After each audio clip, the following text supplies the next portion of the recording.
Quick question. How can I tell if someone is gaslighting me? It's a term that virtually no one knew about 6 or 7 years ago, but then it suddenly started popping up everywhere. Maybe it's just a coincidence, but Google Trends shows that the term spiked for the first time right around the same time this guy was running for president. At any rate, it's since become so popular that Oxford Dictionaries chose it as one of the most popular words of 2018, and CNN's Anderson Cooper even has a recurring segment on his show called We'll Leave the Gaslight On. But with this explosion of popularity comes a lot of misconceptions about what the term actually means, and no one stands to benefit from that confusion more than someone who is trying to gaslight you. So, what is it?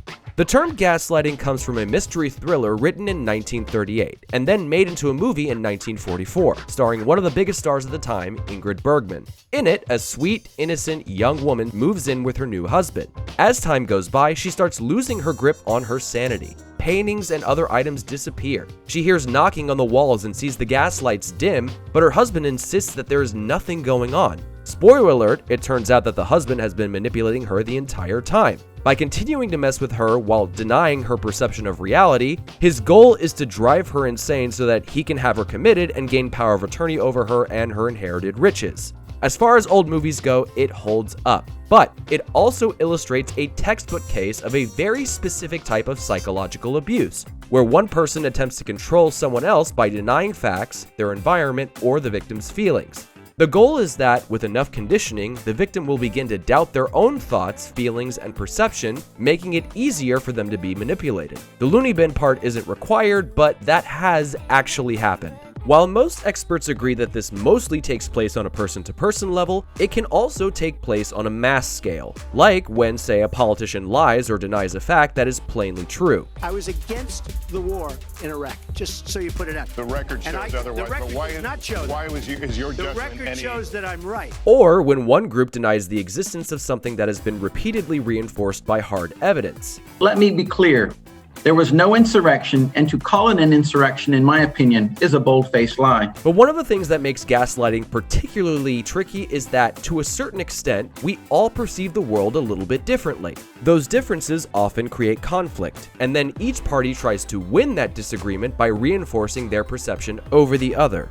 What's more, experts agree that it's also possible for someone to engage in gaslighting without even realizing it. So we can't always define gaslighting by someone's intent. Instead, most experts state that there are a number of key warning signs to signal that this type of manipulation might be taking place. Number 1. Compulsive lying. The whole goal of gaslighting is to take control of reality, which means that actual reality has to be shoved to the side.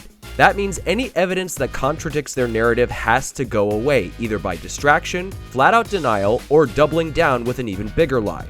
Number 2. Narrative of inadequacy. One tactic you can almost always expect a gaslighter to use is to reinforce the idea that you are the problem. You're too sensitive, you're making things up, you're crazy, and because of that, you can't be trusted to know what's true and what's not. But thank God you have them to take care of you, right? Wrong. Number 3. Intolerance for opposition. Part of building up this narrative of them as the hero and you as the burden means that there is little to no room for pushback, so they won't be able to tolerate anything or anyone that undermines that narrative. Be especially wary if the person in question tries to sabotage your other close relationships with people who may see things differently.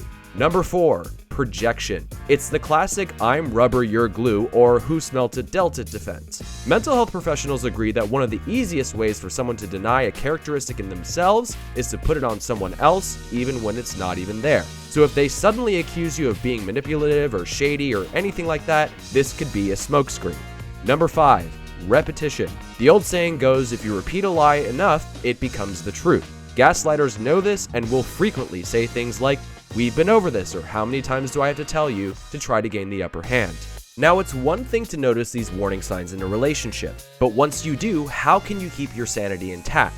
Or, better yet, how do you not get into this kind of relationship in the first place? Psychoanalyst Robin Stern, who literally wrote the book on gaslighting, says that the antidote is 2 things: emotional awareness and self-regulation. That means being aware of not just your feelings, but how those feelings can affect your perceptions and your judgment.